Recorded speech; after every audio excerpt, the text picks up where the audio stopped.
Everything that you are right now will feel threatened if you just sit with me. I want to turn your life upside down so that you see things the way they are. If you want to raise people's energies to the highest pitch, it needs very severe sadhana.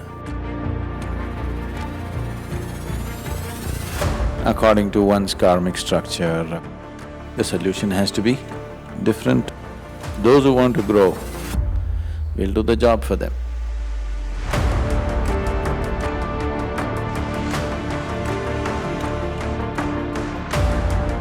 What happens to one's past karma when their spiritual process is put on fast forward? See, all impressions, whatever the karmic impressions, they are being worked out with the simple process of life itself. This is called as prarabdha. Prarabdha means the allotted karma for the lifetime. There is something called as sanchita, which is the warehouse of karma. It's a large stock. But for this lifetime, something is allotted, this is called as prarabdha. So, if you put you on fast forward, we also have to secure your life in certain ways, because if the prarabdha gets over, the life within you thinks its term is over, so it will try to leave. So we will have to put certain anchors in the system so that even if the prarabdha gets over fast, the life will not think that it's over. It still stays in the body. So when we put you on fast forward, if you are lots of misery, you will see you will go through enormous misery. Very fast, very intense. Never in your life you have known that kind of suffering. It'll go like that. Because your suffering was coming in small doses every day. Now it's all in big doses. You just go through it.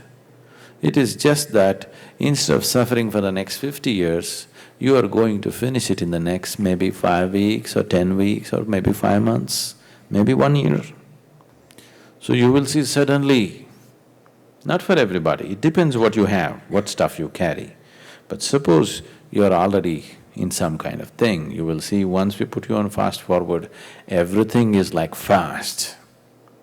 What was coming in small doses comes to you in big doses now. But it'll last much lesser time. Instead of spreading it through your life, you finish it off in a short span of life and then see what to do. Because as long as these little things are coming every day, it is not allowing you to progress, it will not allowing you to look forward, it keeps you looking down here on a daily basis. You finish it all in a short span of time, then it's so much easier to aspire for something bigger. So, that is a thing that happens. So even if that has to happen, that if one has to go through this intensity, he needs a supportive atmosphere. Without a supportive atmosphere, if it happens somewhere else, he may get totally, paranoid that something is going wrong with his life. Nothing is going wrong, it's just that things are happening faster. Let us say 1 year of misery happens in 1 day. It's going to be a lot of stuff to handle, isn't it? But you're saving 363 days. You're saving 363 days of no misery, but 1 day you are going through enormous misery because 1 year's dose is happening in 1 day. I'm just… not necessarily like this, I'm just saying for example. The sanchit karma, does it also? You don't have to work out everything. Once your prarabdha is handled, there is a certain space. It gives you certain room to look at life from a completely different way. So now you need not necessarily work it out because the whole thing is so imaginary. It doesn't exist really. It is only an imprint, it is not a reality. But within you it's going on like a reality. So once you work out the prarabdha, it gives you sufficient space to look at life, to perceive life, to know life in a completely different dimension. So, if you give yourself this much space, you will have the clarity to see that the whole thing is illusory. When you're able to see this whole karmic influence is so illusory, you can just drop it with certain realization. You don't have to work out all that. If you try to work out your sanchita, it's a long process, very long process, because the accumulation is so huge, so very huge. You don't try to work out those things. You see how to just dissolve it right there, in one stroke. It's only prarabdha that you're trying to work out because it's already there in allotment. What's in the storehouse, you don't try to work that out. You try to just burn the store together. You don't even want to see what's there in it. You don't even make an attempt to see what is the content, because once you open it, it may engulf you. You just handle the prarabdha, it gives you a clear space, then dispose of the warehouse, wholesale. You don't try to see the content of that and work it out. That's going to be a very, very long process. In spirituality, they talk about burning up past impressions and karma, but the desire to learn and grow itself is based on past impressions. Isn't this contradictory? Now you use two words, learning and growing. Growing is different, learning is different. You learn basically to earn, isn't it? Earn this or that. Grow is for a different reason. There's no benefit for growth, but it's everything. There's really no benefit. Now you become enlightened, nobody's going to pay you. Okay.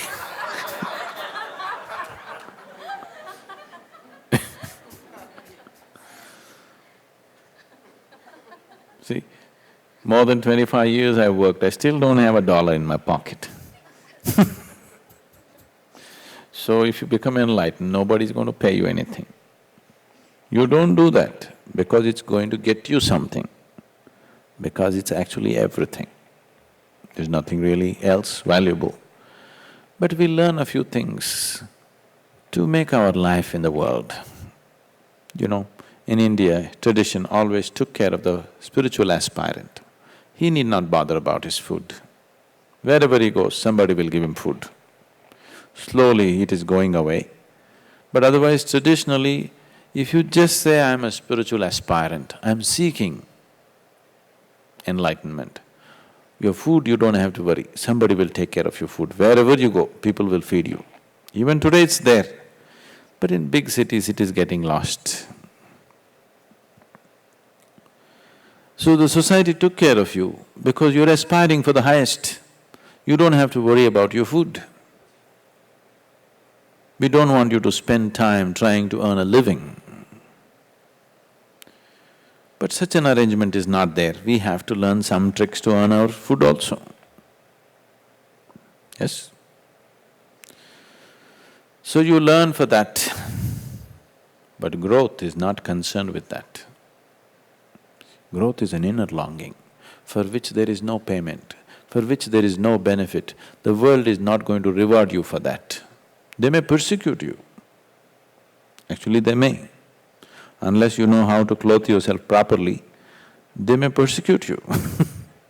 They may crucify you. You know, they did it, isn't it? Any number of times they've done it. So there is no reward for growth, but there is reward for learning. So those two are not the same. Emptying your consciousness is definitely not learning, isn't it? Filling it up is learning, isn't it? So it's definitely not learning. So at certain levels, I may be talking about learning because you want to live your life in a particular way.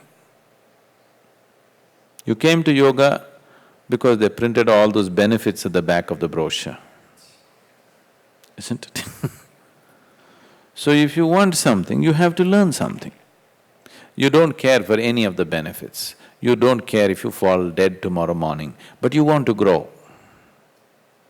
Then they are different, we handle them in a different way. They don't have to learn anything. I will do different things with them. There are people who come to the ashram, the first day they come, they have no interest in taking the program, nothing. Sadhguru, I have come, that's all. Okay, come. Everybody has to do some work because, if all of us have to eat, something has to happen in the ashram. And we have taken so many social projects and other things, so we put them to some work. We don't even teach them anything. Okay, you're in the ashram anyway for health and we don't want to pay medical bills for you. So we teach you asana, kriya, something, but not really any kind of learning as such. You simply hang around, that's all. Those who want to grow need not do anything, they just have to hang around.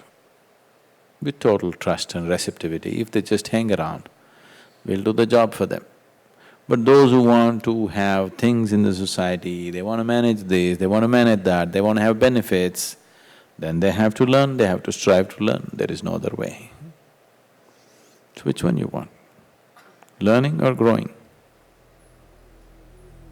You don't have to decide right now.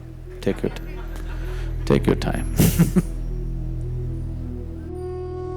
How does a person become more sensitive to these energies?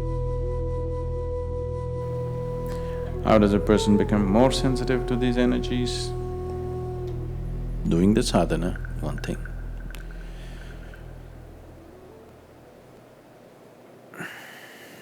If you take little more drastic step like a bhava spandana, that could help.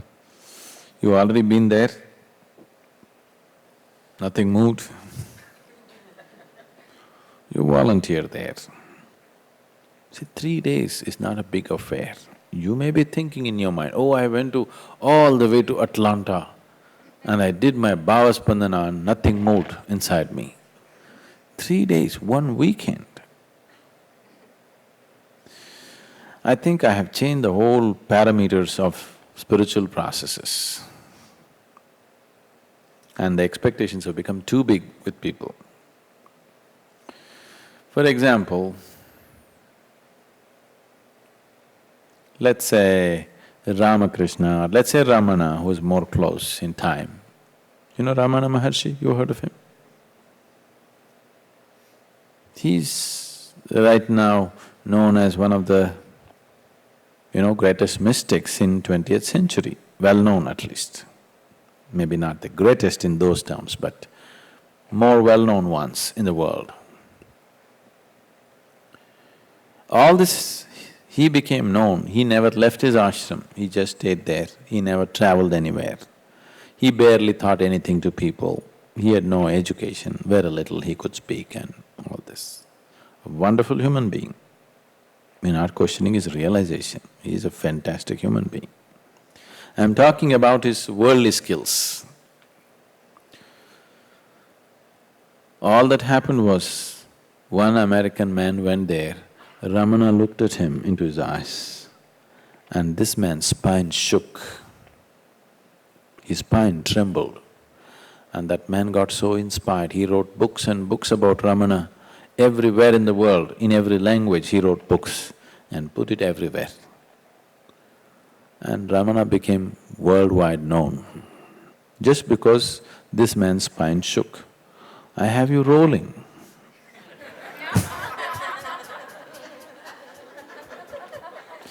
And expectations are becoming bigger and bigger and bigger and bigger, This used to happen in the 7 days itself. Earlier, in the initiation itself, I would have 80% of the people rolling on the floor. We stopped that because people were getting scared and running away and all those things. If you see what's happening in samyama and various other processes that we are doing, the kind of energy contact that people have is so enormous. You won't see that, as far as I know, you won't see that anywhere else in organized groups. There are other people who will do these things, but they will never be organized large groups, they always handle small number of people who are close to them, with them alone. In large number of people, an organized group of people like this, these kind of things happening, I don't think there's any other place like this anywhere in the world where just, people gone. And because of this, expectations are growing bigger and bigger and bigger. One weekend you go and come, you want to reach enlightenment now. One weekend you spared and you expect something else to happen. You're blown over by the experience, but you're beginning to think that's not enough, something else should happen. Because people around you are talking bigger things. No, don't go this way. You don't worry about these energies. You just give yourself to the sadhana. If you went to Gautama, Buddha, today he is nice to talk about 2,500 years later. If you went to him, 2 years, you just require to simply hang around, simply sit there. They won't even give you work, no initiation, no practice, no teaching, no work. Even to earn the work, you have to hang there for 2 years. Even to sweep the floor in the ashram, 2 years you must wait. You understand? Then 2 years if you wait, then you can wash the dishes. 5 years if you wash the dishes, then you will be given the sutras which you can read and recite. Another 5 years if you do this, then you will get an initiation. We should have done it that way. Now within a week you're initiated and in a weekend you're, going through ecstasies in Bhavaspandana and it's not enough. High tech, You mentioned that you want to spend more time on spirituality. Can you elaborate on that? See, the programs themselves are complete by themselves in many ways, but still, in certain ways if you look at it, it's more like an introduction to a spiritual process. If one gives themselves totally to this 7 days itself can be a path to enlightenment. It has the ingredient in it. But how many people make that happen? That's always questionable. People just use it to get a little healthier, a little more peaceful, little more stable, little more something else. They're only thinking in terms of little more with the program, they're not thinking to reach out to their ultimate nature. So, for that, we would like to, because different people's needs are different ways, only to a certain point we can do common things with everybody. But beyond a certain point, it becomes very individualized. What you do with one person, you cannot do with the other person because it's very different. According to one's karmic structure, according to how one has built himself into, what kind of trap he's built himself into, accordingly, the solution has to be different too. So what is hardcore spirituality? Hardcore spirituality is a place where there's no teaching. Nobody's telling you how to be, how not to be, all this. It's fundamentally handling the life in you, not your mind, not your emotion, not your body, just handling the life energies and taking them in a certain direction. You see, the moment you sit here, you are a little disturbed, people are going, they're making noises, and if you let them be, they'll go through the ceiling. If you just let them loose, there are people here who will just, fly through the ceiling. They're like that. Because ultimately, if spiritual process has to happen within this lifespan, within this life, if you really have to reach your limits, one way is intense devotion, where you throw away your life completely. Nothing matters. You know, all those mad people, you've heard Ramakrishna Paramahamsa, Meerabai, these are all utterly mad people. I want you to know this. Today you worship them, it's easy. People who lived with them, they had a horrible time because their devotion is such, they're absolutely insane people. They have no sense of the world around them. You should see the kind of trouble Meerabai's husband Bhojraj went through. Unbelievable. Another man would have broken. He went through such a horrible time because this woman is a devotee, a mad devotee. If you don't have the madness, you cannot be a devotee. You must know this. You are a very controlled devotee, you are not a devotee, you are a great deception. There is no controlled devotion. Devotion can only be mad. There is no other way. So that is one way.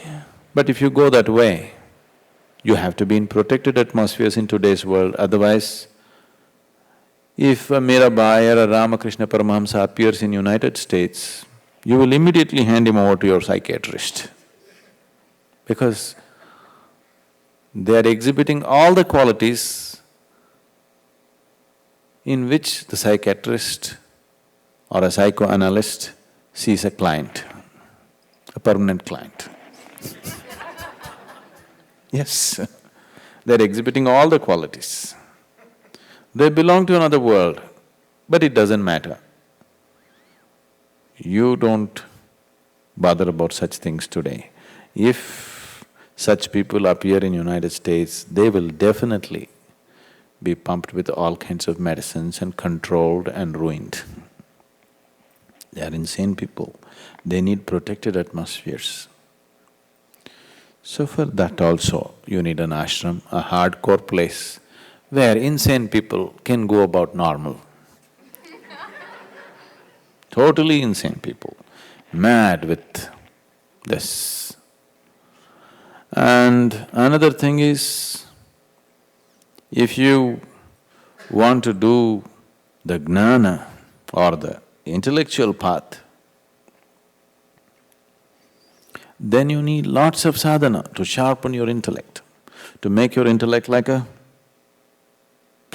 razor blade, that nothing sticks to it, but it can cut through everything. If this has to happen, we need lots of sadhana. For that also we need a certain space where they are left untouched by other people, otherwise it won't be possible.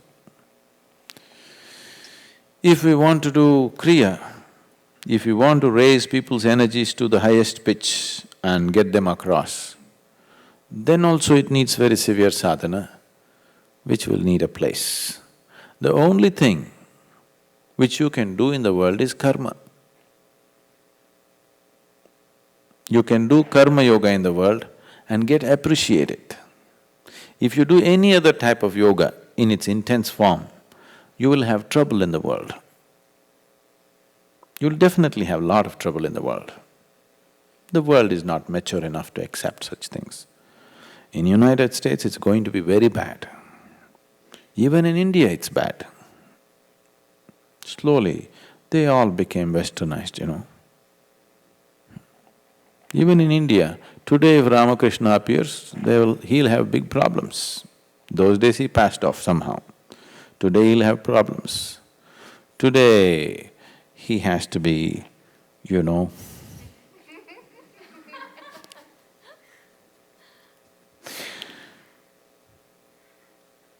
looking for a right word.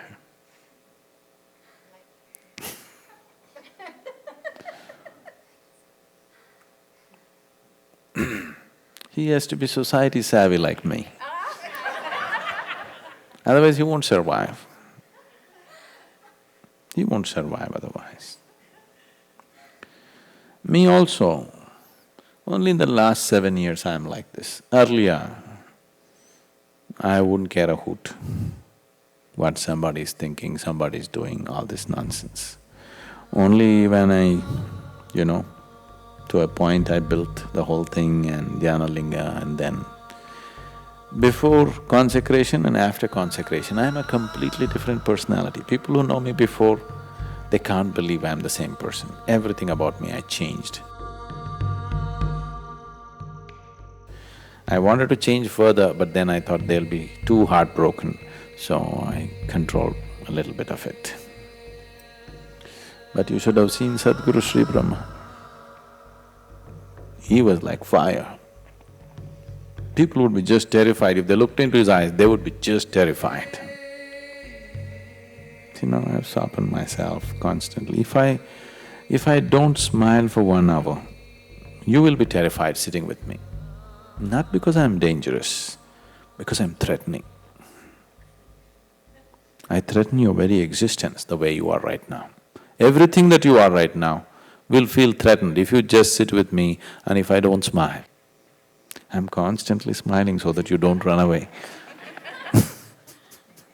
Yes. If this intensity is not there, it is just talking spirituality. If a guru doesn't constantly threaten everything that you are, why do you need him? To learn something, you can learn from a book. You don't need a guru to learn. Guru is there to demolish those things that you yourself can never demolish, so that the limited is destroyed, so something beyond happens to you. So if something beyond has to happen to you and you want to achieve things in this life, then if new dimensions enter your life and you don't know how to handle it, you'll be in lots of trouble. Today, solace peddling is passing off as spirituality. Don't worry, I'll bless you, everything will be okay, everything will be okay. I don't want anything to be okay for you. Do you understand? I don't want anything to be okay for you. I want to turn your life upside down so that you see things the way they are. Turning your life upside down does not mean uprooting your house or your job or your health or something. Your perspective. Your perspective of life has to be completely turned upside down, otherwise you will not see things the way they are. That you cannot do by yourself. If you do it by yourself, the changes that happen will make you so scared that you will again run back to the old ways. Unless there is somebody here guiding you and tempering those things and controlling those things for you. When… on the energy level, when changes happen, you will think that you're actually going to die. Something totally new is happening. Anything new feels like death for most people. Anything new is very threatening. Anything absolutely new, people will think death is going to come, isn't it? See, right now, let us say something black and big just comes out of this wall. Huge fear, why? Because you think it's going to eat you up. You think death is going to happen. Anything new means your mind will feel threatened and it will think that you're going to die. So when big changes happen in your energy system, you naturally think you're going to die. Unless there is somebody there who will temper these things and allow these things to happen in certain ways as it's suitable for you, then you won't progress. You'll keep 1 foot forward and if something happens, you'll take 10 steps backward. So, spirituality, hardcore spirituality means managing all these things. You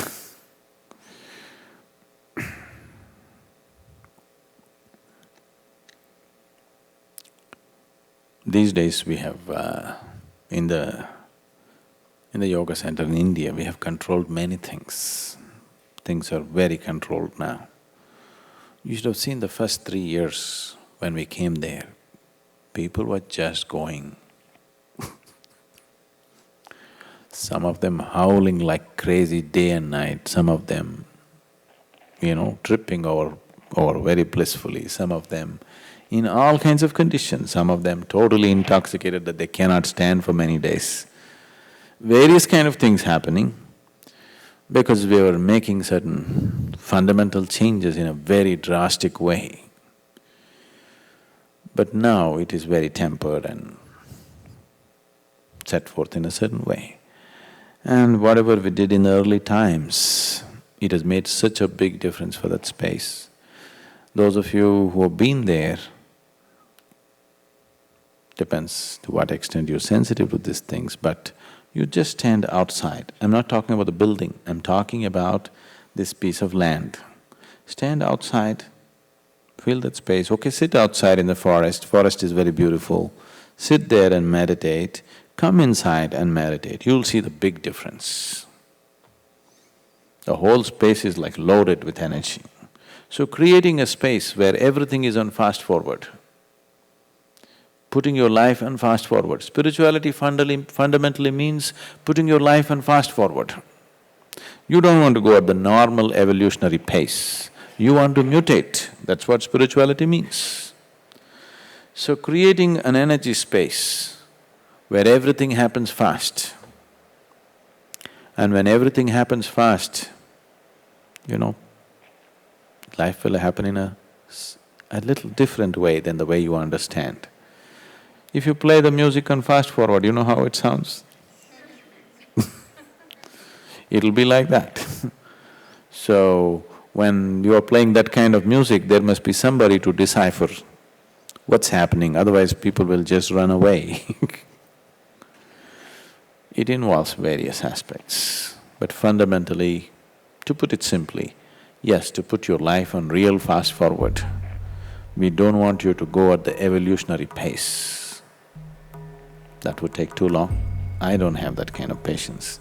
I'm not going to be around that long.